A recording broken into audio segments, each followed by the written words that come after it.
Hello, everyone, and welcome to another episode of Talking Games with Kellie and Andrew. I'm Andrew. And I'm Kellie. And I am Andrew. And I am Kellie. And I am Andrew. And I am Andrew. You know what? We've been through this before. And when you're calling yourself Andrew, even for a gag, Kellie, I get imposter syndrome. And not like the regular one, like the one where I think you're me. And I'm talking to myself. And that's really confusing, Kellie. Andrew. That was my intention. I just want to keep you on your toes. I'm on my toe. Like I'm wide awake. I mean, I just woke up, but I'm wide awake. My toes are thoroughly on top. Yeah. They're even they're kind of chilly. My toes are a little chilly. You've got cold feet? Not like because I'm getting married. I got cold feet because I'm recording in a closet with no heat. Oh my God, you're getting married? Wait, did I say I was? No, it's just the way you said it. It kind of sounded like, oh, I don't have cold feet because I'm getting married. I have cold feet because of this. It's like, it almost seemed like the conclusion that we draw from that was that your impending nuptials. No, my nuptials are not happening. I'm just cold because I have to turn off the heat because it's really loud in this closet. And then it gets cold because it's winter and I have very thin walls. I'm sorry. Since I put soundproofing in, it gets cold a lot slower. So I think the soundproofing also serves as like a second layer of insulation, which is nice. That is nice. But then it does get cold. My toes do get cold. Aww. So if you're enjoying this podcast in the winter, do know that it is while I have chilly feet, chilly little toesies. My toesies are cold. All right, Kellie, you ready? Let's hop in. How about it? Yeah. So our first story is sort of this continuing story our first piece of news, I should say. It's sort of a continuing story that we've covered the past 2 weeks. This one's a little bit sort of an off branch of this whole Team 17 NFT thing.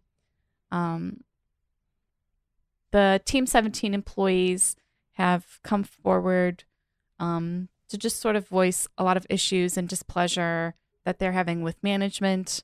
A lot of the employees' concerns about the whole NFT thing were completely ignored. The pay and working conditions are not fair. And there are ongoing sexual harassment cases that are being ignored by HR at Team 17. These employees say so. They have expressed these sentiments as sort of a, we weren't with this NFT project, and then here's this other list of things that are going wrong or being thrown by the wayside by the studio. So, as always, employees are the backbone of like what we do, and they're really the reason why video games are what they are. I mean, the big studio execs, they don't, not saying that Team 17 is this huge studio, but the big studio execs don't really get it. They're not the reason that video games exist. So, as always, we are with the employees. We stand with them. Everyone deserves to have their complaints and their issues heard. And this is just another one of those situations where they're not being heard and their complaints are valid. And as always, we stand with them. And I hope that this spotlight on these issues, the spotlight on Team 17 right now, is able to sort of help these studio employees get the fairness and the fairness that they deserve. Yeah. I mean, it's a hard thing to like discuss. I think the only thing to note is like, it felt like 3 weeks ago, Team 17 was like this indie darling. And then the NFT stuff happened and people were like, oh, they're out of touch. And now this happens. And it's like, okay, so really any company is capable of committing these really unfair things against their employees, not just the giant AAA studios. And that's disappointing to hear. It's really disappointing. Right. And not to make light of it, but we'll go ahead and move on to the next story, which is not pleasant either, but in a different way. Bandai Namco has said that they plan to spend $130 million on a new metaverse project, utilizing its IPs, used, as they say, as a means of bringing fans of all of their different series together to interact with one another, just surrounded by NFTs. So, I think this is going to become a trend where companies either kind of try to shoehorn NFTs into the regular games or go ahead and make an entirely separate NFT metaverse project that doesn't directly interact with their general products, which I think is preferable, you know? Like, I'm glad they're doing this instead of putting NFTs in Elden Ring. Elden Ring's Bandai Namco, right? Yes. Okay, yeah, I'm really glad there's no NFTs in Elden Ring, and this is a better way to do it, but it's still annoying, and that's a lot of money. Like, that's enough to fund, like, quite a few small projects, or at least one medium project. I do think it's interesting that this, like, conversation about, like, metaverse, these things are happening now. It's like, realistically, the metaverse and metaverses have existed for a really long time in the video game space. They're just not framed in that way. Like, yeah, I mean, MMORPGs, such a hard word to say. MMOs are like a metaverse of their own. You're interacting with other players. You are your own player. You are your own character. And I mean, even stuff like Second Life and, like, I don't know, just like dumb internet stuff like that. It seems like they're taking this, they're just sort of like spackling on like it's the metaverse, it's new and exciting, onto a concept that has existed for like 20 years. Yeah. 20 it plus feels years. cyclical. Yeah. Plus, I mean, this whole NFT thing I think is really going to blow up in a bad way. And I don't foresee this project. On one hand, it's like, why would you spend this much money on it if it's going to blow up? Maybe they know something that we don't, like, financially speaking. But it's also like NFTs are kind of a fad. And while I don't think they're going away in the near future, I think they're one of those things that it's really easy to be fraudulent. So it really shocks me to see all these really big companies that make a lot of money sort of cashing in on this. But at the same time, it's like they just want to keep making more money. And they know that there are a lot of people out there, a lot of suckers that are going to buy into this NFT thing.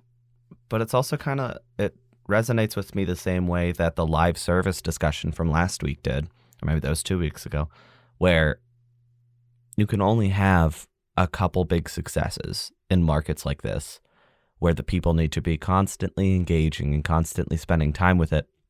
People will generally pick one thing to mesh with, and if every company is kind of developing their own sort of metaverse project, it's just a live service game basically, but with no game mechanics is how it feels.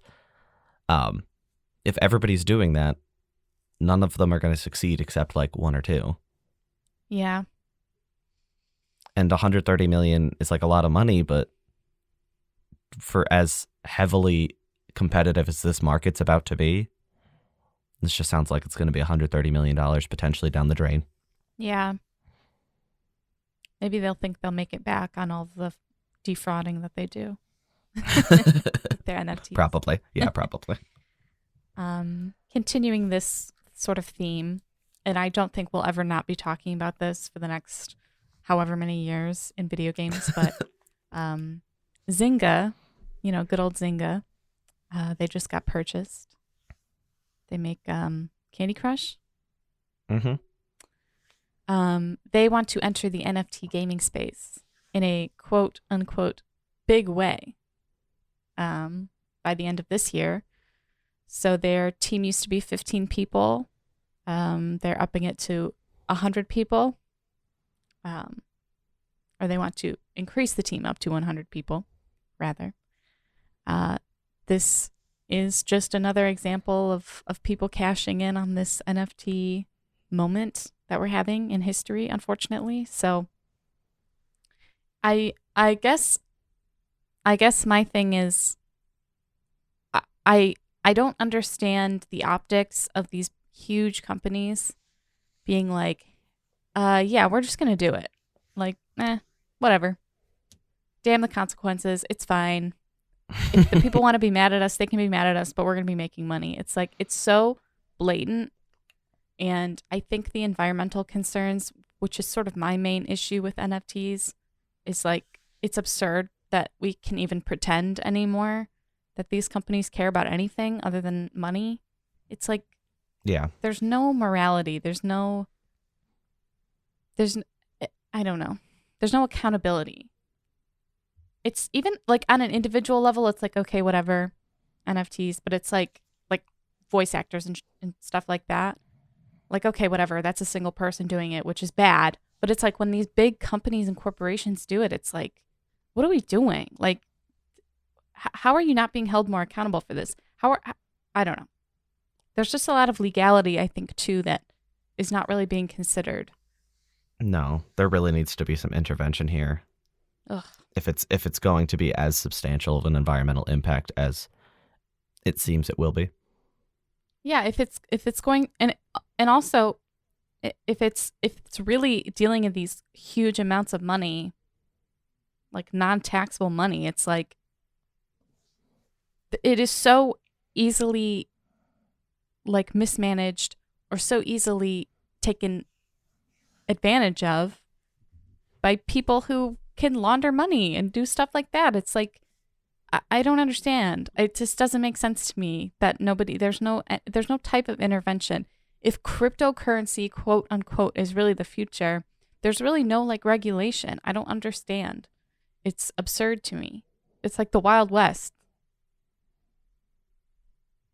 I don't know. It is pretty wild. And it also makes it very apparent why Rockstar acquired Zynga, or at least some of the plans they had behind that. Because maybe this is, or I guess Take-Two, I should say. This probably seems like Take-Two's way of getting into the NFT space without tarnishing their own name or their own properties. Yeah. Just buying somebody else to do it for them. So, well, that was how it was Forspoken. Oh. Oh, Forspoken. Out in May. Very exciting, but sadly, we have learned because of the ESRB rating of mature, because it says stinky words and has violence. It also has microtransactions. Woo! Yeah, we love our microtransactions in single-player games. I love spending $5 or $4.99 plus tax. After spending $69.99 plus tax just to acquire it. I think that's good, actually. I think it's good to spend almost $100 on a video game and then have to spend more money. Yeah. It feels really bad that games are getting more expensive, and the things that the microtransactions still existing when games are getting more expensive proves that they're not doing it to make to break even. They're just doing it to make as much profit as possible. And now I'm like, nope, video games should have stayed 60. Yeah. It's also like in a single player game. What? I know, that's what I'm saying. I've never even what? I know. And like there's single player games with it where like you can buy like in-game currency and stuff. But that's dumb. That's stinky and dumb, dude. I like that we just ended our discussion of it because we made it very apparent that we have exactly the same mentality of it. Yeah. Well, that's all the bad news this week. Oh, we got a heck ton of good news. I'm actually very excited for this. Me too. This is Kelly's big moment, folks. I've been dreaming of this moment for a long time. So a little game called Wolf Among Us came out a long, long time ago. I was in high school. Just to give you a reference, and I'm like 1,000 years old, as we know. And it ended on a cliffhanger, and it was a Telltale game, and Telltale's fate was sort of in limbo for a little while there. But just a few days ago, our good friend Jeff, we all know him. Some of us love him. Some of us don't. Depends on the day, I'd say. Yeah. My good buddy Jeff. he said, "Hey, Wolf Among Us 2 trailer dropping tomorrow," and it dropped, and it looks so good, and it had this cool moment where we see the character. Oh, it was so good, and then it was like 2023.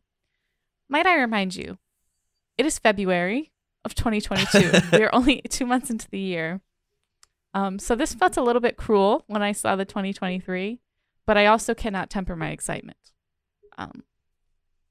I am so excited for this game. It's actually sad. It looks, I mean, I will say I watched it live and it didn't look great. And then I rewatched the trailer later and I was like, oh, that was YouTube compression. Yeah, it's also the trailer was in engine footage, which like isn't really a big deal. But when you look at the original Wolf Among Us and how that looked, it's like, oh my gosh, this game looks so great. Yeah, I'm a big fan. There was no content from, what movie is this? The Wizard of Oz in the first game, was there? No, it's based on, you know this already, but for those who don't, it's based on a comic series called Fables, where it takes a bunch of like public domain fairy tale characters and puts them in like New York City in the 80s. I don't know if it's specifically New York. I think it's a specific section of a city like New York. And it's set in the 80s, and it's it follows the story of the main character, who's Detective Big B Wolf, the big bad wolf. And the first game, you sort of meet all these different characters from stories that we all sort of know. But no, the Wizard of Oz was not in the first one. The first one kind of focused on a few different things. Princesses and the Crooked Man and Bloody Mary, stuff like that. So yeah, it's sort of a hodgepodge. There's not really a big, it's not all one fable. It's like a bunch of different characters from different, and they all sort of come together, and the way that they exist in the world is very interesting. So, and the comics are long finished. I think they're done. I might be wrong, but so if you really want to get the story, you could probably just read the comics. Read it. But I do think it diverts a little bit. It's sort of a prequel, I think, to the comics. Okay. My thing with this, I mean, I was also disappointed by the 2023 because of how early in 2022 it is. Because like this theoretically could be basically 2 years away if it came out late 2023. Yeah. Which I hope it's early next year, and they just don't feel confident enough to say a date yet. But a big thing for me is this is one of the first 2023 games we know of. There's not that many games that have 23 release dates. And this one's coming to last gen. And, Telltale games have never been super demanding, and they have no, like, huge reason to be only on current gen. But it does prove that the shift to current gen is not happening 100% even into next year. That's crazy. And like because the only other game I think we know of for 2023 is Suicide Squad, assuming that delay is correct and actually it's happening, and that is current gen only. So my hope became, okay, this year will be like the last year of cross generation, and the next year everything will be just on next gen, current gen. The fact that I'm still calling it next gen because it's not being like fully embraced is so strange. Yeah. It's hard to call it current gen when there's like 2 games that you can play. But yeah. Because I guess Spider-Man is coming out in 2023, and that's just current gen. Mm. But that'll be one of PlayStation's first current gen only games, and that's 2023. Probably holiday. Yeah. But speaking of cross-generation games, we got a new trailer as well as an announcement for a release window of Atomic Heart. This was announced, or at the very least shown off for the first time at Xbox's E3 press conference in 2021. This new trailer showed off more of the story. It is a retro future plot, so it's like kind of 60s-ish, but also very futuristic technology, lots of robots. lots of robots, and the robots are also in your brain and stuff. So it's a very technological society, and the technology seems to be going haywire, and you're fighting against that. I'm a huge fan of the aesthetic of this game, and I think the very stylized world and insane, kind of terrifying enemies is really exciting. They showed off some like gunplay, but also you have some like magical powers in your left hand that are probably like technology, because you're shooting lightning out of your hand in one shot, which I assume is not actually magic. But some BioShock gameplay is fine with me, you know? I was going to say, it almost looks like a spiritual successor to BioShock. Yeah, like a technological BioShock almost. Yeah, the way that it's... Which is cool. Yeah. The way that it's sort of like set in a specific city, and the city seems to be sort of a character of its own. And it's like... Yeah. Spooky. It's supposed to be like Russian, isn't it? Am I crazy? Yeah, it's made in Russia. Because I remember the original trailer. There was some not this trailer that just came out, but the original one. There was some like Cyrillic script. Sure. But this game also got a release window. We didn't even know the release year of this one, which disappointed me at E3 of last year. But now we know it is this year, and it's coming out in, get this, #, #, #, #, #, BER. They were just being cute and confirming that it's in the last third of the year, because, you know, September, October, November, December. It's in one of those months. I'm hoping September. October would make a lot of sense since it seems kind of pseudo spooky, but I think this trailer looks fantastic, and I'm excited to see more. Yeah, I'm guessing a November release date, so it can be sort of holiday, a big holiday game. Yeah, I guess so. It looks really good. I mean, it looks way better. It looked good the first time, but it was kind of just abstract, and now it looks like a really cool finished game. Yeah. And it's also on Game Pass, which means I don't have to pay for it. Nice. Speaking of Game Pass, I played a game on it this week. What did you play, Andrew? The Hitman Trilogy. Wow. I played all of them. I've actually been working on this for the past couple weeks, as has been hinted by my game lists in the past couple episodes, but I finally finished it. All 3 games. I really liked it a lot. I think the immersive world was really cool.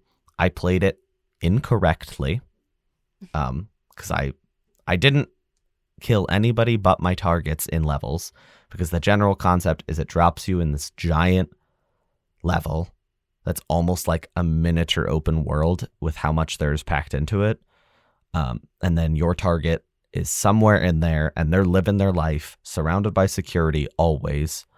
And your goal is to basically figure out how you can kill them without creating too much of a fuss. And there were some times where, like, I accidentally was able to do my hits very quietly. Like, one time I found a remote that lit off fireworks. And I was like, ooh, what happens if I press it? And I pressed it, and my target went out to watch separate from her security guard. And I was like, oh, I guess now's a good time. But usually it just ended up me being like, all right, I'm going to hide behind a box nearby and throw a coin and then shoot them when they're looking the other way. And that's all I did a lot. So this game was not as immersive for me as it could be, but I loved it anyway. I did not poison sushi and then feed my target at any point. You know, I did not pretend to be a mascot at a racetrack and then sneak into the quarters of my target at any point. Well, you didn't do that in the game, but you did that in real life. No, Kelly, people can't know. I am actually a hitman in real life too. I think the first game in the trilogy is the strongest, and there's a huge downgrade in story quality in the second game because they went independent, because the first game was not published by IO, and then the second and third were. So there was a notable drop-off. Like, cutscenes turned from really, really well-animated cutscenes that looked almost like real life to stagnant images that were just like cycled through, which was a big step down. And then 3 got better, but still didn't hit the heights of 1. But if you're playing for the story, you probably won't enjoy it anyway, because it's mostly a gameplay-driven game. And 1 was also episodic when it came out. So they really had to put a lot in to every level to make sure people wanted to buy every single level. And 2 and 3 were packages. So there are a couple duds in there because they didn't have to sell them all. Like the last level of this series is bad. It's really bad. That's unfortunate. Yeah, it like wasn't a Hitman level. It's very linear. It's very Call of Duty-esque, which is really stupid in a game that focuses on like stealth and being a hitman. But I still highly recommend the package. It's very expensive. It's $100, but if you have Game Pass, it's on there. So if you maybe if you have interest in this and don't have Game Pass, just get Hitman 1 and see how you're feeling, because to buy the Hitman Trilogy is $100 MSRP. And that's really expensive. Yeah. I was just like halfway through the game and I'm like, I wonder how much this costs for regular people. For the normal folk out there. And it's $100 apparently. That's a lot of moolah. Did you play anything this week, Kelly? You know what's crazy? I did. You know me, I like to go back to the old classics. So I played Skyrim. Wow. Did you do anything unique? I fished. Okay. Which is new. Did you mod anybody in? Anniversary update. No. You couldn't fish in Skyrim? No, you could go in the water and catch fish. Oh, that's right. But you could not like get a fishing rod and fish. But they added it to the free anniversary update, which also coincidentally just completely ruined like everybody's modded games. Oh no, really? Yeah, because there's 2 really important mods for you to well, not 2, but there's one really, really important mod for you to have if you play modded Skyrim. It's the Skyrim script extender. It's pretty much required for almost every single mod. And it's like a team of them. And they had to come up with the update really fast because people couldn't play with their mods anymore with the anniversary update. Because this was the first really big update that Skyrim had in like 8 years, probably. Yeah.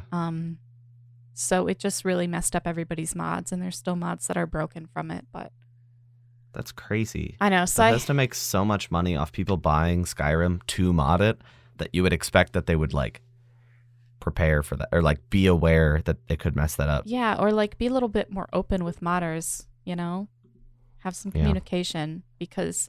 I think what Bethesda needs to recognize is that the reason Skyrim still has so much like playability for PC users is because of mods. So it's kind of disappointing for them to just sort of be like, well, whatever, here's your free update. Yeah. And if you play on Steam, which most people do on PC, if you play on Steam, you have to go in and like disable automatic updates. So if you weren't thinking about it, your game probably updated without you even knowing. So I had to go through and clean my whole list out and then just re-download everything. That's annoying. Yeah, it was. What?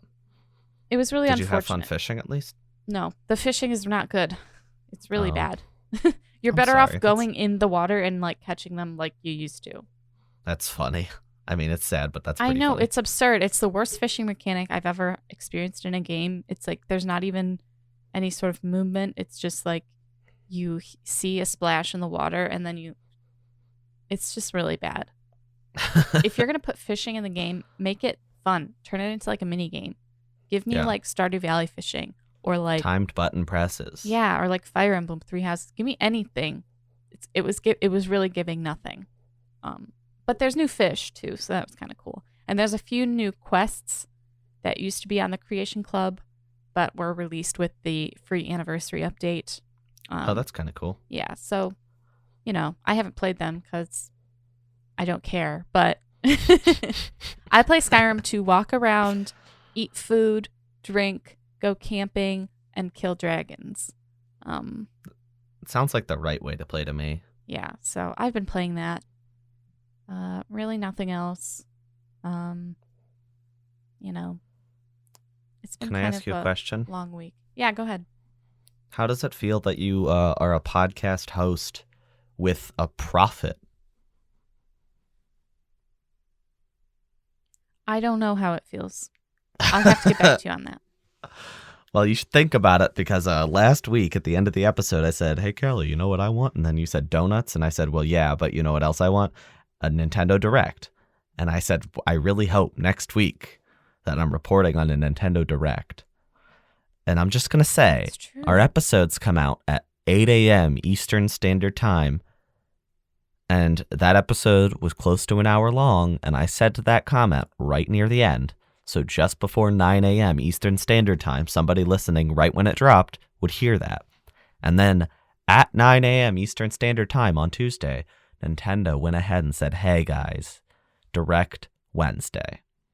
Yes. So did I create this? Did I prophesize this happening? Yes. You spoke it into existence. It couldn't have happened if I didn't. So I was very thrilled. I was laughing that this happened because it felt very like, not like I called it because it wasn't even a prediction. I was just like, I'm in the mood for a Direct. And then it happened. And I was like, wow, I think that's the first time ever that I've actually spoken out in words that I wanted a Direct, and then it happened. Yeah. So do you want to hop? There's so much news that came from this and some really exciting stuff that we're saving for the end. But do you want to hop right into what they said? Yeah. So they sort of started off with a few, this is coming to the Switch. The first of those many announcements being that No Man's Sky is coming to the Switch this summer 2022. No Man's Sky has found itself a very nice little niche of a fan base with its improved updates and sort of total remake of the game. I know it's quite popular on Steam, and like I said, there's like a little niche of players. So this was probably exciting for quite a few people. I probably won't play it, but yeah. I think this game specifically makes a lot of sense on Switch, though. Like this open experience. I really hope, because we haven't had this confirmed yet, I really hope that it has cross progression for the people who play it on other consoles. Yeah. Because this would be like, if you play it on like PlayStation or Xbox, it'd be really cool if you could take it with you on your Switch and the progress would carry over. And it definitely looked like stable and functional, which was exciting. I don't think it's a very demanding game. I guess not. Just I mean, we based on did its see design properties. This isn't in our stories because we don't talk about it, but we saw the new MLB game on Switch finally, and it looked like it was running at like 360p at 4 frames per second. So seeing games like this run just fine is still exciting, and also like the fact that if you are a Switch exclusive player, this game is completely finished, and like they added so much stuff to make people love it leagues more than when it came out, and you not having to deal with that like build up and waiting for it to get good and just playing the final product is very exciting. Yeah. Also announced for Switch port was Portal 1 and 2. They're coming in the Companion Collection. I was surprised because, I don't know, in my brain Portal's like dead. So just seeing Portal was very exciting. It's coming this year. No confirmed release date yet, which I thought was a little weird, but oh well. I'm excited for it because I would love to play Portal 2 local co-op on Switch because, you know, all I own it on is PlayStation 3 and I am not hooking that thing up to play Portal 2. So having it on Switch could be a really fun way to play it. Yeah. I have very fond memories of playing Portal 2. I'm very excited for this. I actually have never played the first Portal. Oh. But I love Portal 2. It was like my favorite game the year that it came out, which I think it came out in 2013 or 2012. I can't remember. Yeah. It was right at that golden age. Because I remember I was playing BioShock Infinite at the same time. Yeah, I love Portal 2 a lot. I think Portal 1's fun, but Portal 2 is like top of the line video game. Right. Story and everything. Right. Voice acting. I'm really excited to play this again, and I'm hoping that, you know, I get to hear Stephen Merchant's stupid little voice come out of my stupid little Switch. Yes. Sweetly. I Classic. love Wheatley and I love Stephen Merchant. Just to be clear, I do not think he is stupid. Stephen, please come on podcast. Well, now he's gotta, since you said that. I'll ask him. I'll be like, hey, when the companion collection come to Switch, do you want to be on the show that week? He was like, all right. Yeah, I'll text him. So following up after that, Star Wars: The Force Unleashed was announced to be coming to April to the Switch on April 20th, 4/20, a date that is not important at all. But Star Wars: The Force Unleashed will be on the Switch. So when you are on that day, you can play that game. Yeah.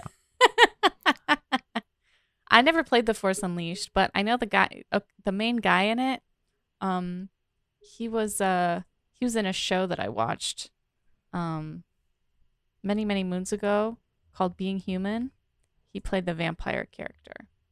Oh, not in. I thought you meant in like a new Star Wars show, and I was like, No, I thought no, he was no. like. That was the thing that surprised me about this game is like, this game is like super super not canon now. Like this is one of the things that when Lucasfilm was bought by Disney, got like wiped from the Star Wars canon and never re-released or anything. So that I think this was one of the most surprising ports to me just because I didn't think this game would ever make a return. Yeah, I think people really like this game though. Like it has a Yeah, cult I've heard following. nothing but good things. But I think Are you gonna play it on 420? No, probably not. Were you gonna say something, or were you just gonna talk about 420 more? No, I think the dual mode looks cool, but that was in the original, I think. So there's also some motion controls with Joy-Cons, which sounds like it's not going to be good, but it's novel. It never is. Another port we got that's more of a remaster, if you will, is Chrono Cross. It's remastered as the Radical Dreamers Edition. This one's not just Switch. It's also coming to PlayStation 4 and Xbox One, as well as PC, on April 7th. I was also excited to see this one. Same kind of mentality. I thought this game was dead, and seeing it in a direct was very exciting. This is a game I've been interested in, but never have buckled down and played. It's the sequel to Chrono Trigger. It has, like, I think 14 billion protagonists that you can pick from, which I think is really cool. It does have a lot of party members, and I think I've heard mixed things on the internet of how this remaster looks, because they I don't know if they just did like digital upscaling or if they like repainted these backgrounds, but the backgrounds look very new and crisp, and the character models are a little improved. I think it looks really pretty. I don't know if it's just me.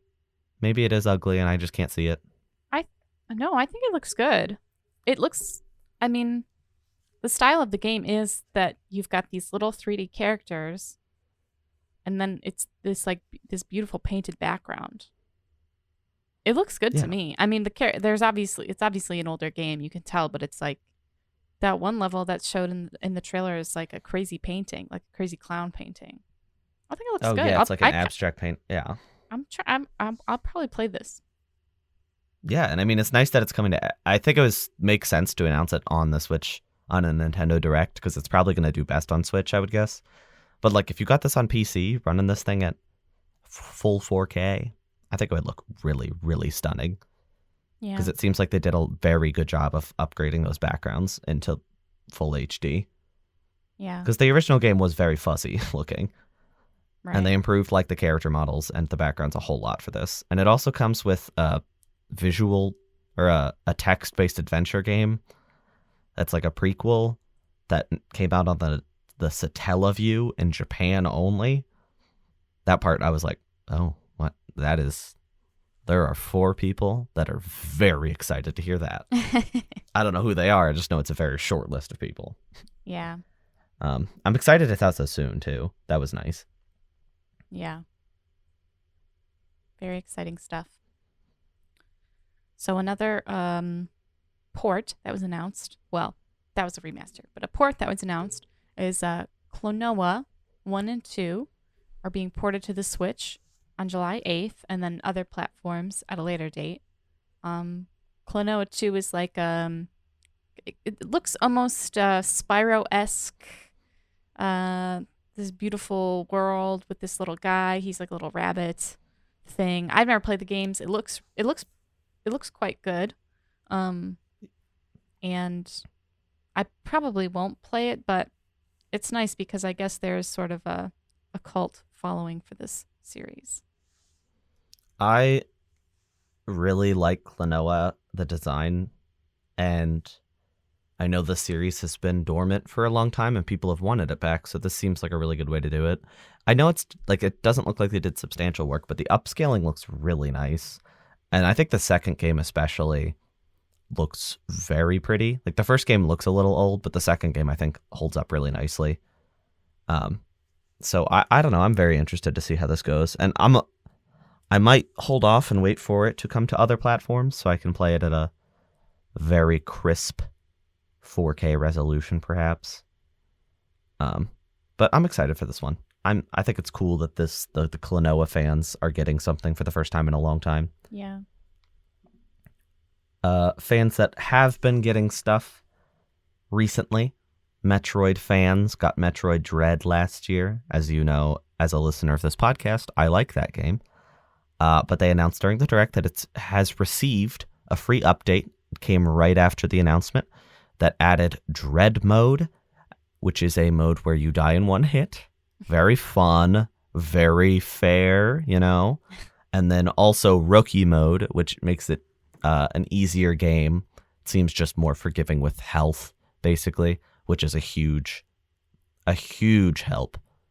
I think this game probably should have had an easy mode on launch because it was pretty rough, but it's here now. It's only a couple months after launch and they're adding it.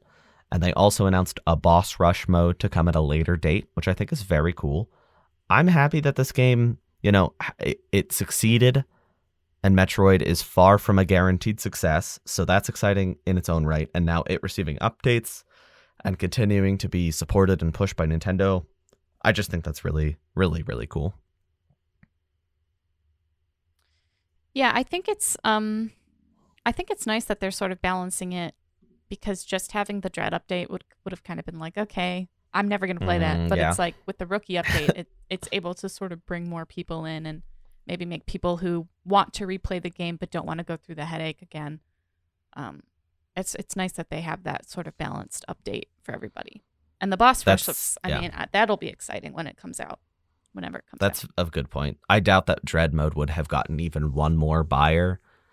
It's just fun for people who have it. But I bet Rookie Mode, there's a few people who were like, oh, now I'll get it. Because they were told it was difficult, so they held out. Right.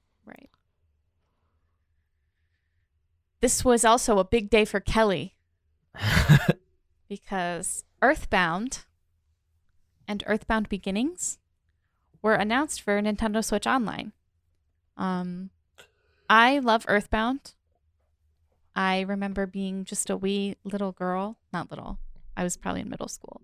And watching like 16 different YouTube walkthroughs of Earthbound just so I could see it 16 different times. So this is very exciting. I do have Nintendo Switch Online. So I will be playing this. But yeah, Earthbound Beginnings. I will say,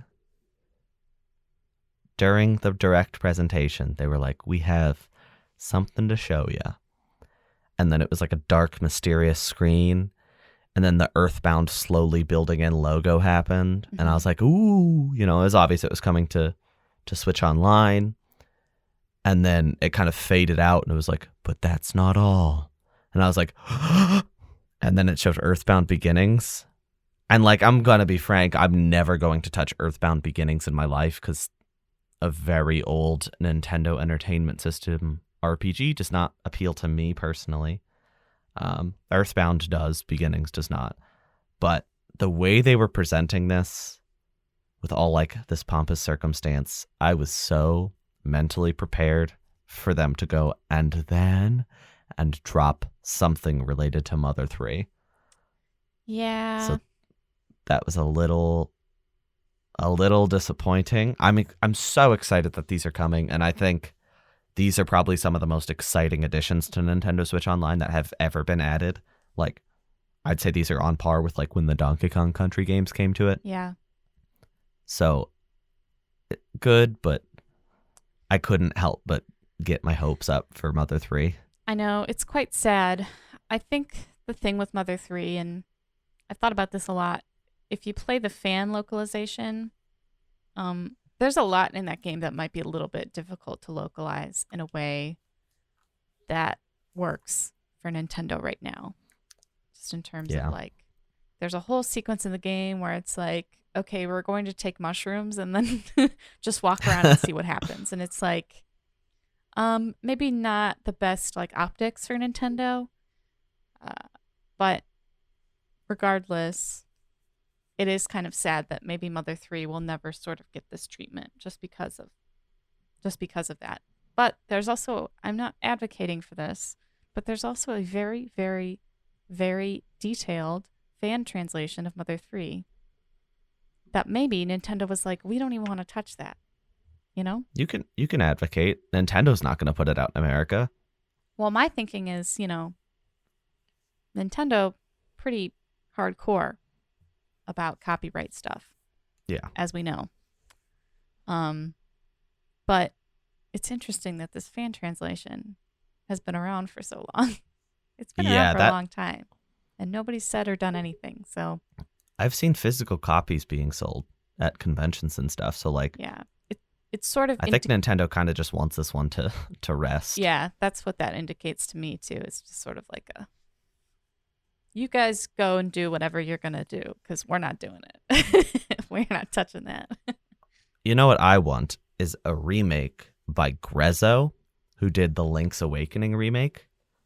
If they did like a toy style Mother 3 remake, I think that would be chef's kiss. It would be, it would be very interesting. There's a lot that is a little bit heavy in that game, and them like making it a little bit more palatable in a toy style would be very interesting.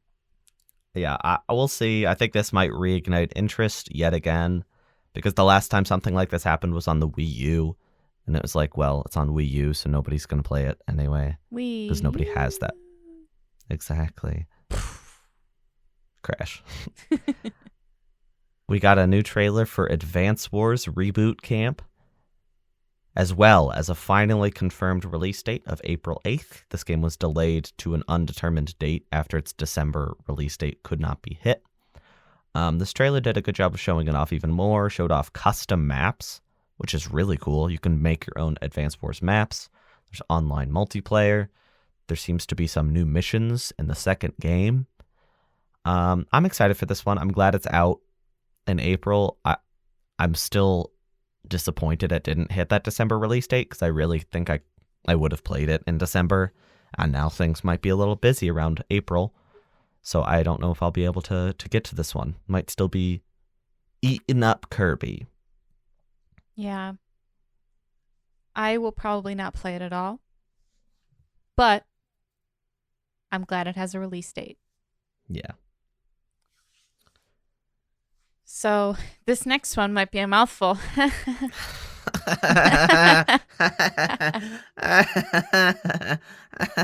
So Kirby, we all know him.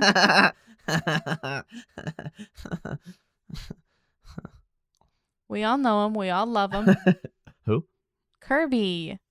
I couldn't hear you over my own laughter. Kirby.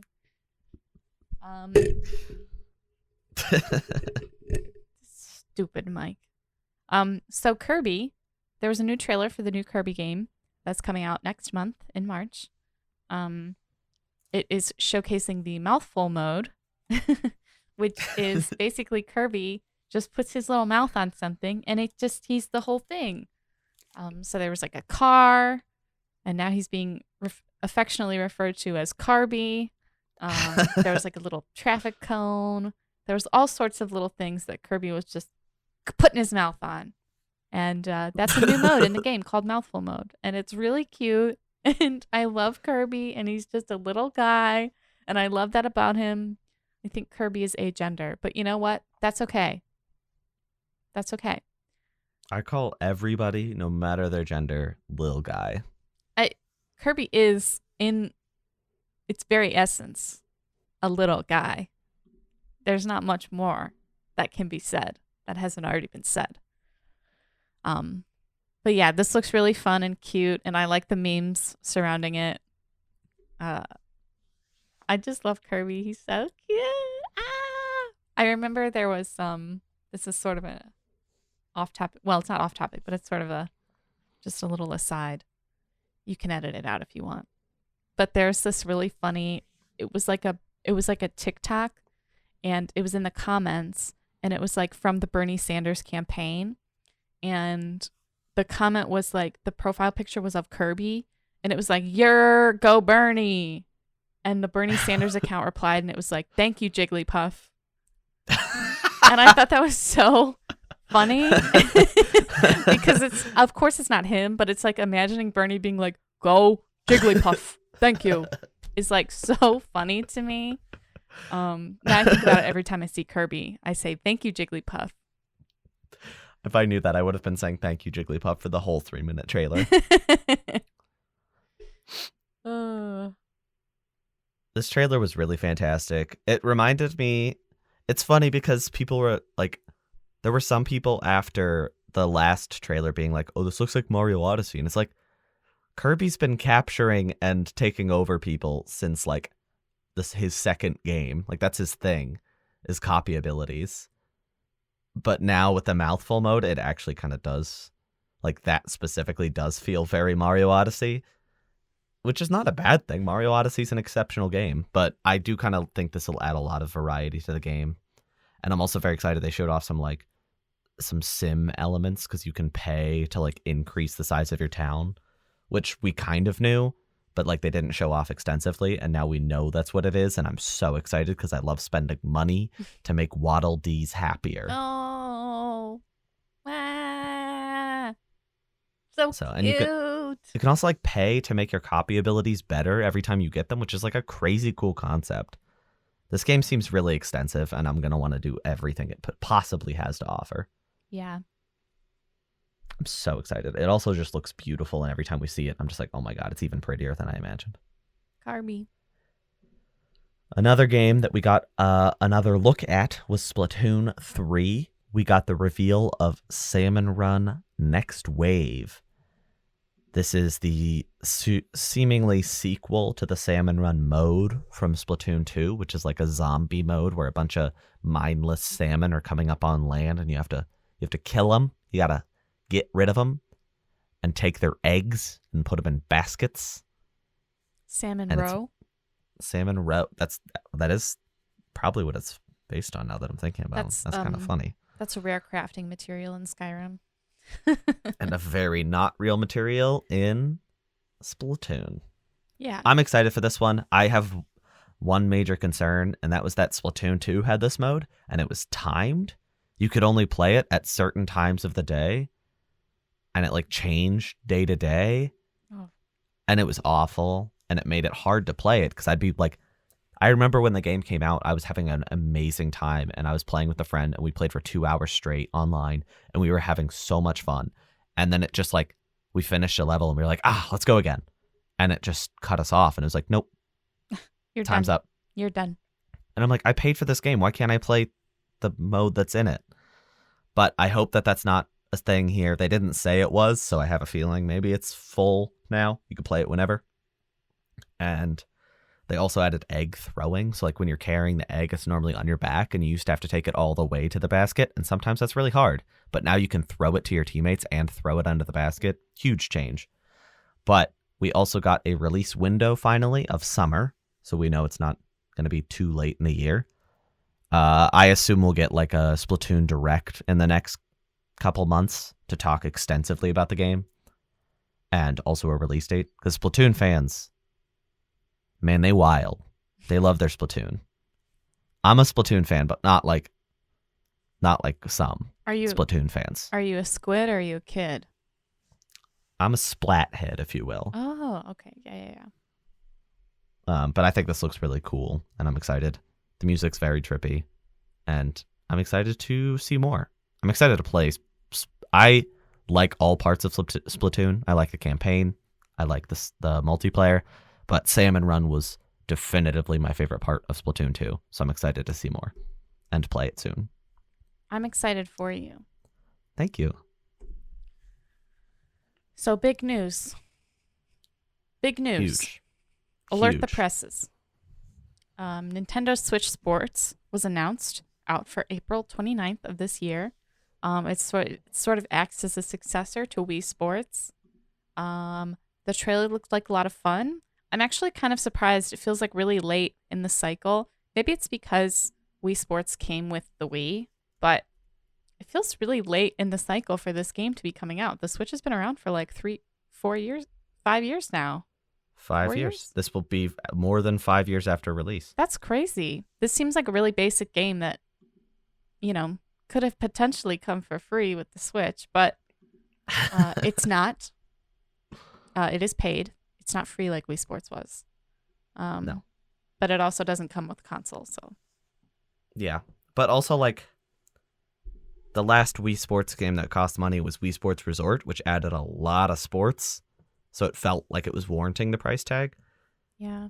And this just has 6 with a 7th coming in the fall. And that kind of feels... And it's not full price. It's $40 instead of $60. But still, it's a lot of money for 6 sports. There's no golf either. No. And that's the first one getting added as a post-launch DLC for free. And I'm assuming there'll be a couple more. But, I don't know. It has the sword fighting from Resort, which was my favorite part. So, I guess that's good. I think it's a little strange that it's being marketed without Miis. You can still use your Miis, but it's being marketed with these, cute little chibi characters. And I think that I think if an average person looks at this on a shelf and sees Nintendo Switch Sports with no Miis on it, they're not going to recognize this as a sequel to Wii Sports. Yeah. In the trailer, the person doing out all of the actions, they're so they look so unenthused to be playing Nintendo Switch Sports. It's not even funny. That's hysterical. Well, it is. I think it is funny actually, because I think that's emphatic of a lot of people's feelings about this. I think it's cool that it's coming back. There's an online playtest in a few days here from the 18th to 20th. Maybe I'll hop in on that just to see how the game feels. But at the same time, I don't know if I need more Wii Sports in my life. I know. And this is just that. Played a lot of Wii Sports when I first got my Wii. Wii! And it had the novelty of motion control that we don't have anymore. Yeah, nobody cares anymore. It's yeah, we know. Motion control, we expect that. It has a leg strap you can get. I know, I saw. I always keep it on me, exciting. I have my Nintendo Switch leg strap on me at all times. I don't mean in my backpack. I mean physically on my leg. Yeah. It's strapped to my leg. I take it off to shower and that's it. It's very stinky. It's not come off since I got it 2 years ago. Yeah. Something that came out way more than 2 years ago is a Japanese-only Super Nintendo RPG called Live Alive. And that is Live space A space Live. They called it Live Alive. I wouldn't have guessed it was called that. I don't know what I would have guessed. But this is as I said, Super Nintendo RPG from the 90s. And it tells the story of 8 different characters in 8 different timelines. Well, I'm sorry, 7 in 7 different timelines. So, there's one that's set in the caveman times, another that's a ninja in ancient Japan, another that's in the Wild West of America, and 4 others. And this is being remade from the ground up for Nintendo Switch by the 2D HD team. So this is the same HD 2D team. I mixed it up. This is the same team as Octopath. It is out on July 22nd, which really shocked me because Triangle Strategy is out in just a month now. Less than 1 month until Triangle Strategy.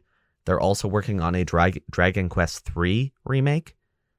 And now they just announced a whole nother game that they have basically ready. And it's coming out in July. I'm very excited though. I think it's cool. It looks really, really cool. It does. It does. This is not a complaint. Well, maybe it is.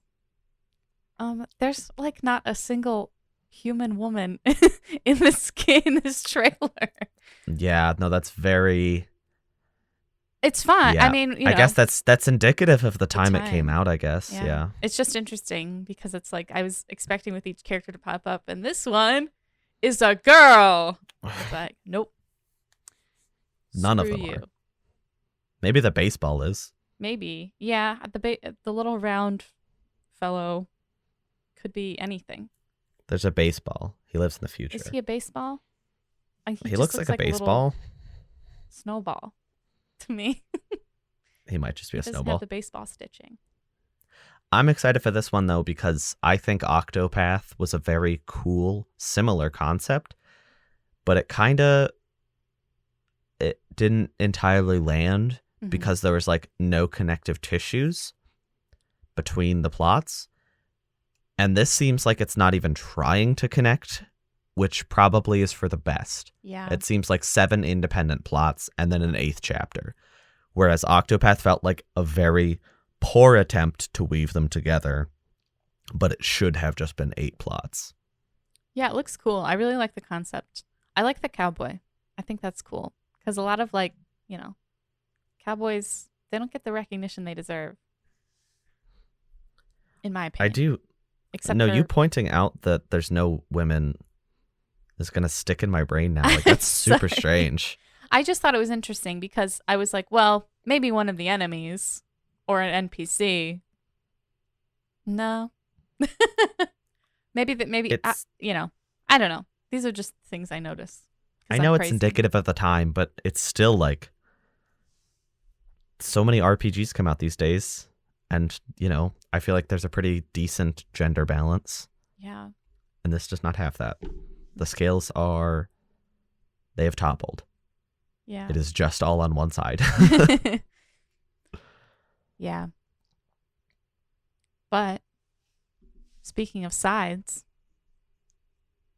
Ooh, Mario nice Strikers Battle League was announced, which is a new Mario Strikers game, which for those who don't know, those are the Mario soccer games, which are like the best Mario games. The best Mario sports Not even games. sports, just best Mario game. Actually, I really like Mario Tennis, so I can't really say that, but they are really fun. The first Mario Strikers game is really fun. These are really violent, which I like. I know. There's a part in the trailer that I like keep rewatching. It's so funny. Mario's like running down the field and he like kicks or something like to avoid Luigi.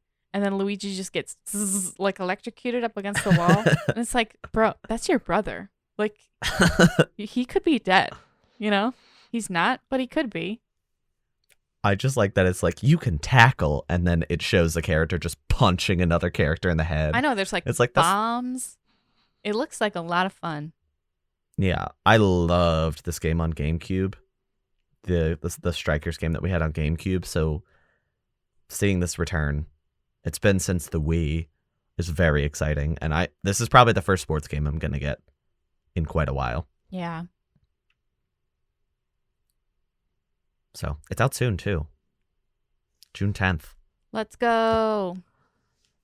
It also has a really cool art style. Like they have like the charge up shots that you can do that are really, they've always like in the first 2 games, they were always pretty wacky looking, but now they have like this pencil-y drawn animation that triggers when you do them. And it's really cool. And I'm excited to play this for sure. Yeah. I want to see Mario's eyes filled with fire as he prepares to terminate his enemies. Yeah, I want him to be rageful. I do too.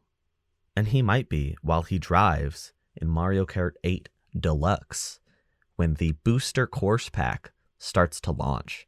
They announced this during the Direct. It is not Mario Kart 9, but instead 48 new courses coming to Mario Kart 8 Deluxe over the next 2 years. So they said that the last pack will be released before the end of 2023. And the first pack, which includes 2 cups with 8 courses, comes out March 18th. It is going to cost $25, or it is included with the Nintendo Switch expansion pass if you have that. I am thrilled to be getting new Mario Kart content. It is all remastered courses from the previous games, which is kind of a double-edged sword because it's like, oh, yes, I love to see these courses return. And also like, oh, I was really hoping you'd bring in more courses from like other Nintendo games because that's like the coolest part of Mario Kart 8 Deluxe. But I'm just excited to be getting new content. It's really weird that it is 5 full years after the release of the port that came out 4 full years after the release of the original game. But I will take what I can get. Are you excited? You know, I wasn't going to buy it. And then I saw Coconut Mall. And I was like, it's over. They knew the first course they had to show. I love Coconut Mall. I'm actually really excited for this because I just purchased Mario Kart 8 Deluxe like a few months ago. Yeah. And I am really enjoying the game. I know it's been out for so long now, but it's like it's just like fun to play, especially with friends.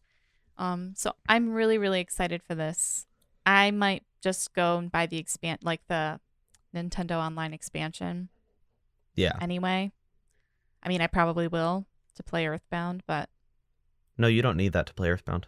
Oh yeah, you have Nintendo Online, right? Yeah. You it's just don't have the expensive 64, expansion, right? Yeah. Yeah. See, I forgot about that.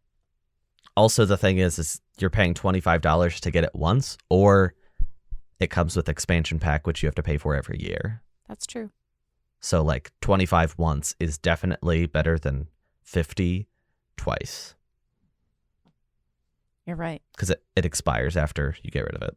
Well, I'll probably just buy it then for 25. It also, there's 48 courses in the base game, and they're adding 48 courses of DLC. That's a lot. So for less than half the price of the base game, you can double the size. That's a lot. And like, there's no new characters, which is a little disappointing, but I'm assuming that's because they're holding them back for Mario Kart 9, which I bet will, now I would put money on being a launch title for the Switch successor because of this. Yeah. Oh my gosh, Mario Kart 9 is going to be huge. Because you can't just do all this and then revert, you know? It's kind of, I think this is kind of like the Smash syndrome, where this is like, this feels like Super Smash Brothers for Wii U, ironically, because it's on Switch. And then the next one is probably just going to use this enormous base to just keep building. Right. But I'm excited. It's a very reasonable price, which for Nintendo DLC is surprising. And I think it kind of will take the place of the Smash DLC, where every direct or conference we have will kind of be like, ooh, let's see what new courses are coming to Mario Kart. Yeah. Because they'll be doing, it's six packs, which if we maintain our current direct pace is 1 pack announced per direct for the next 2, like this year and next. Right. And I'm very excited. It's out pretty soon, so I get to play the first pack soon, which means Coconut Mall, which means, bump, bump, bump, bump, bump, bump, bump, you know it. I know it. You love it. Let's freaking go. Let's go home. Okay, bye. Just kidding. Thanks everybody for listening. Oh wait, we got more. There's more news. What is it? Andrew. Yes. I got to see my beloved Claude Fire Emblem 3 Houses. That's his full last name. Because Fire Emblem Warriors 3 Hopes was announced with a trailer and is set to be released on June 24th of this year. It is a Warriors style game, so it's, you and then you're fighting a bunch of enemies all at the same time. It's very bombastic, a lot going on. But it seemed from the trailer, and for those who've played Fire Emblem 3 Houses, you know that there's a few different routes that you can take to get certain endings, to experience different gameplay. Well, not different gameplay, but to experience different stories. Mm-hmm. So this trailer seemed to indicate that it was sort of an alternate timeline version of 3 Houses. I think characters looked a little bit different. Timeline looked a little bit different. Happenings looked a little bit different. And it would sort of fall into line with another Warriors game, Hyrule Age of Calamity. Hyrule Warriors Age of Calamity. Hyrule Warriors Age of Calamity. I always forget the Warriors part, where it was sort of an alternate timeline. So I think that sort of makes sense. Also, I got to see Claude, my beloved, This means that you could control him directly. Is that exciting? I'm so excited. I will be. I don't really like Warriors games. They don't really interest me, but I think I have to do it for Claude. I like everybody else too, but the designs of the characters looked pretty cool. I think Edelgard's new design was awesome. I loved her new outfit. Work, slay queen. She's gonna be slaying. She definitely will be several thousands of people. She definitely will be slaying. I mean, she did that in the original game. But so did everybody else. I mean, everybody slays. I am so excited for the roster of this game. Oh my gosh. Because of course we're gonna have like Byleth and the 3 house leaders. But if all of the characters from 3 houses are playable, which is not impossible, that'd be incredible. I know. Like Sylvain. playing as like Felix. Sylvain, Hilda. Ferdinand. Hilda. Oh my god, you guys. Hilda. I love her so much. This game is brilliant. This game knows exactly, like you just said, you were like, I'm not really interested in Warriors games, but I have to play this. And they know that. Like they know how to hit people just right, you know? Yeah. People played Age of Calamity because they just wanted more Breath of the Wild story, and then they ended up falling in love with the warrior style gameplay. It's like once you play one good one, I think you're locked in. Yeah. I'm interested to see, I don't know if I saw in the trailer the DLC characters, the Ashen Wolves. I don't think so. That would be unfortunate. I would guess that they're probably not, because that might be an overwhelming number of characters. DLC. And this also seems like perhaps, that would actually make a lot of sense. DLC for like 3 we Hopes. gotta pay for them again. I They're already always did paid. this once. This seems to be like a golden route, if you will, where like in 3 houses you have to pick a house, and there is no like perfect canon ending. It is just what you picked. Whereas this seems like perhaps it's like one route. And that would be really nice, like an alternate game that's not entirely canon, that presents like a story where everybody can be happy, perhaps. Yeah. Which would be really nice, because it always makes me sad that somebody ends up not happy. No matter what story you play, you're going to have to kill those kids. I know there are certain characters that I don't want to get too spoilery, but there are certain characters that I always have to recruit because I cannot bear the thought of what happens later. There's a lot of death in that game. There's a lot of death. And maybe this will be the happy version, where you also get to press X a lot of times to kill thousands of faceless soldiers, which is very fun. Yes. And there will still be a lot of death. Yeah, but like death that's less sad, probably, because it'll feel cartoony. Right. But we'll see. We'll see soon. This game's out so soon. I think this was one of the biggest surprises for me, because it's out in June, like June 24th. I know. That's really soon for a game to be announced and released, and I love Nintendo for that. Thank you. Thank you. And also, they were very smart. They opened, and it was very obviously Fire Emblem right away. So they opened with a logo right after the intro that said Fire Emblem Warriors. So people like tempered their expectations very quickly. Yeah. Because I'm sure there were a lot of people disappointed that it was Warriors and not a new game. I will say, I think we are due for a new Fire Emblem game pretty soon. I would be unsurprised if right after this game came out, they announced the next major one. And I think this also allows them to make a game that's entirely new and ignore the clamoring for more 3 houses. Because I love 3 houses to death. But I think that the next Fire Emblem game would be better off being something completely new and not a sequel of any kind. So this kind of quells people's need for a sequel to that game, I think. Yeah. But we will hopefully see this year. Maybe at the E3 Direct, or I guess it'll be Summer Direct. It won't be E3, but maybe at the Summer Direct, or perhaps in the September one. Well, 3 hopefully, see. Like three. Oh, because the name's 3 Hopes. I legitimately forgot the name of the game, and I was like, the look of confusion on your face was so funny. You were like,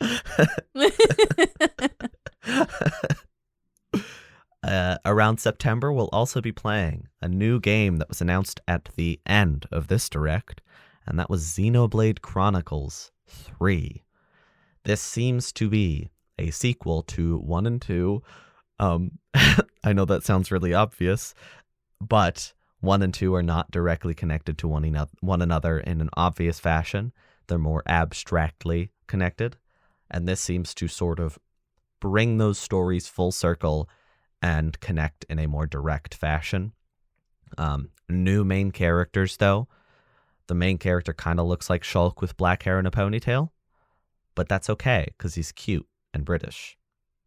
Oh, Yeah. It is funny that it started and I was like, oh, what is this game? And I was like, it kind of looks like Xenoblade. And then they spoke and they were British and I was like, it's Xenoblade. I'm very excited for this game. Xenoblade 2 disappointed me a whole lot, but then they released the definitive edition of Xenoblade Chronicles on Switch, and that game kind of reined it back. And this game seems to be a lot more like that definitive edition than Xenoblade 2. The character designs are a lot more quaint and less... I feel like the art style was all over the place in Xenoblade 2, and this one seems to be more coherent, and they all look like they belong in the same world together. And I like the character designs. They seem inspired by, but not just copying, the previous Xenoblade games. As one of the few fans of Xenoblade Chronicles X, I very much hope that this brings that in as well. But I think that is a pipe dream, a flute dream, if you will. Ah. There's a lot of flutes in this trailer. There are. It looks very pretty, though. I think the open world looks really nice. You can drive a boat, which is new. The monsters are huge, as they always should be in Xenoblade. And I'm excited to see more. It's out so soon, too. Like, September's obviously not that soon, but considering that we just found out about this, that's kind of crazy. Yeah. Are you at all interested in this game, or is this just going to be a me one? I think this is just going to be an Andrew game, but I'm very excited for you.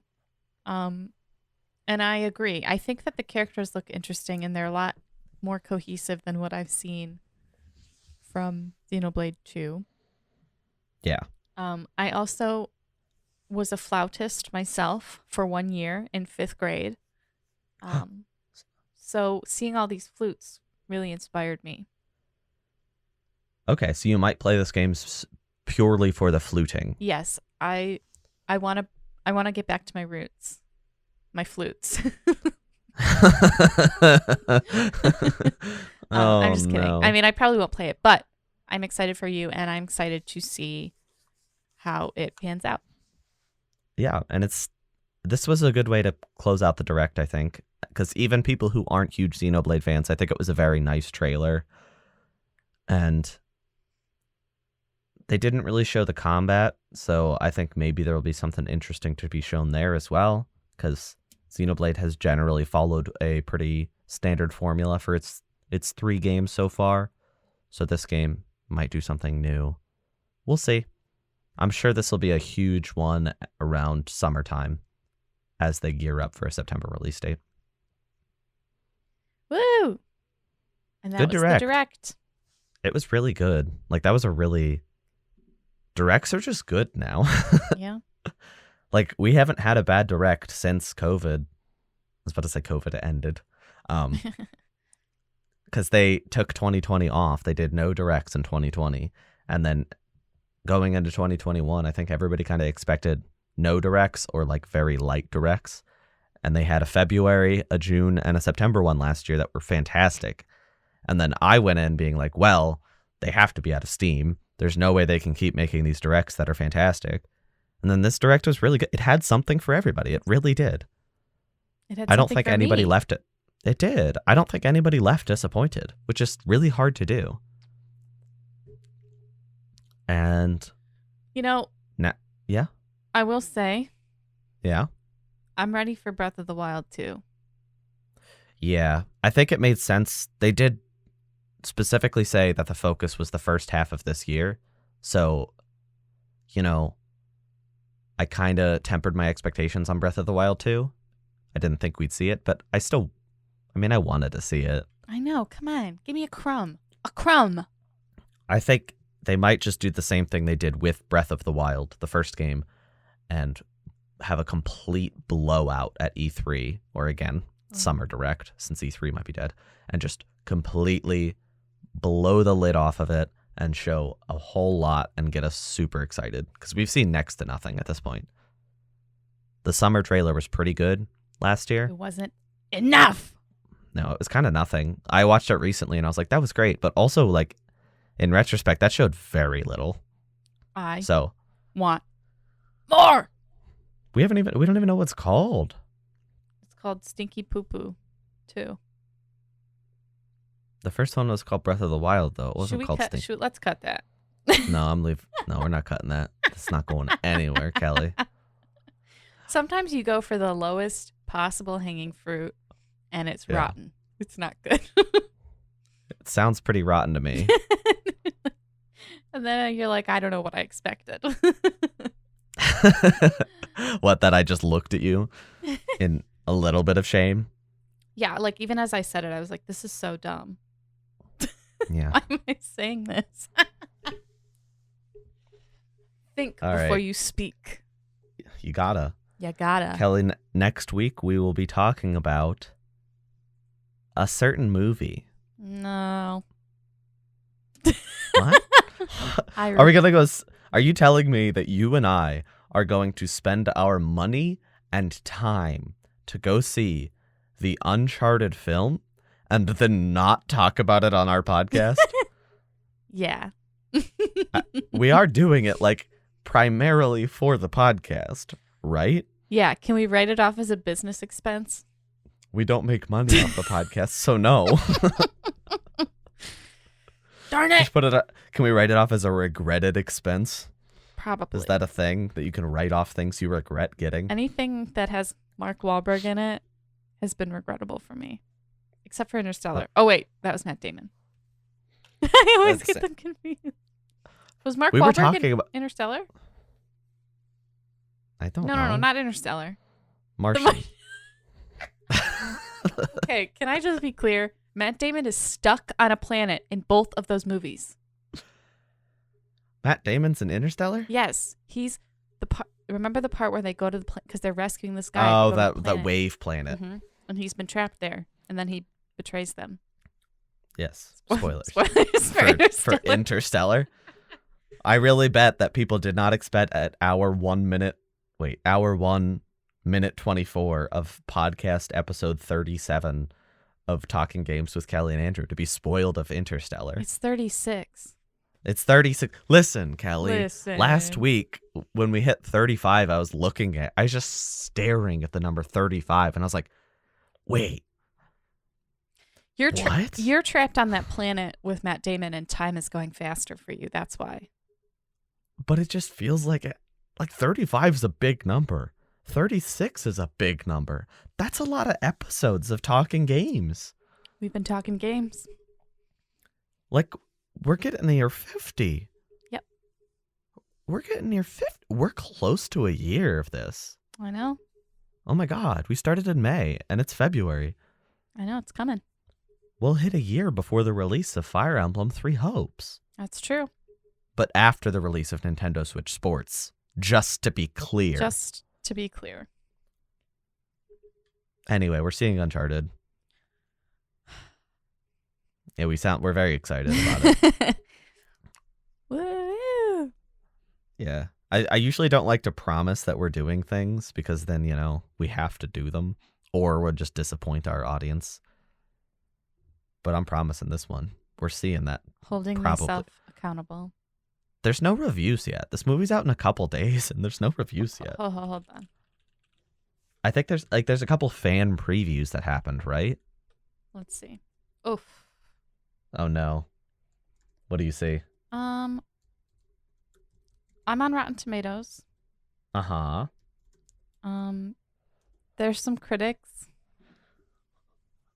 Oof. Okay, there's some reviews now. It's Okay, maybe it'll be fun to watch because we'll laugh at how bad it is, maybe. Yeah.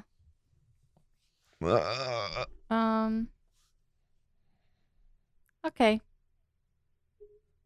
Well, we'll see you next week. I might play Horizon, but that's not a promise. And I feel like that would be a lot more good than Uncharted's gonna be. Probably. Hey, the dinner we have before might be good. Maybe we'll just review the dinner we have before the movie. Honestly, probably. It'd be really hard for it to be worse than Uncharted, I assume. Maybe we'll like it, Kelly. Maybe it'll surprise us. Sure, yeah, sure. Maybe we'll love it a lot. Okay, yeah, sure. I'm just really trying to be optimistic here at the end of this podcast because I have a bad feeling about the movie we're seeing in a couple days. I appreciate your optimism. Yeah. Also, this recording is happening a little bit early, so if any crazy news happens between Monday and the release of our episode Tuesday that we don't report on, sorry. Hopefully Sony doesn't buy somebody huge tomorrow. There'll be a huge Super Bowl commercial. Oh yeah, the Super Bowl's for the in a next couple minutes. Nintendo console. Because you know that. All right, everybody. Yeah, no, yeah. Okay, everybody. I don't know what that was, but we'll give Kelly a round of applause. Thank you. And more importantly, we'll see you next week. No, Kelly, you can't applaud yourself. I wasn't. That was everybody else. Everybody who? In the room? The audience that looks over your shoulder that we discussed last week? Yes. Is this a callback? Yes. Well, everybody, thanks for listening to yet another, a 36th episode of Talking Games. We'll be back next week for, the movie reviews that you look for. I know how much people like movie reviews on their video game shows. So that'll be, that's the first one we've ever done, right? No, you've done one. I did a movie review? Yeah, the Resident Evil one. Oh, I didn't see that. I did Castlevania. No, I did the Resident Evil Netflix series. Oh, not a movie. No, bad. Not bad. Also bad. And we've watched a few things, media, but we've never gone to see a movie that was in theaters. Maybe this is the first of many. Yeah. Probably not. Probably just this and Sonic. All right, everybody. We'll see you next week. Bye.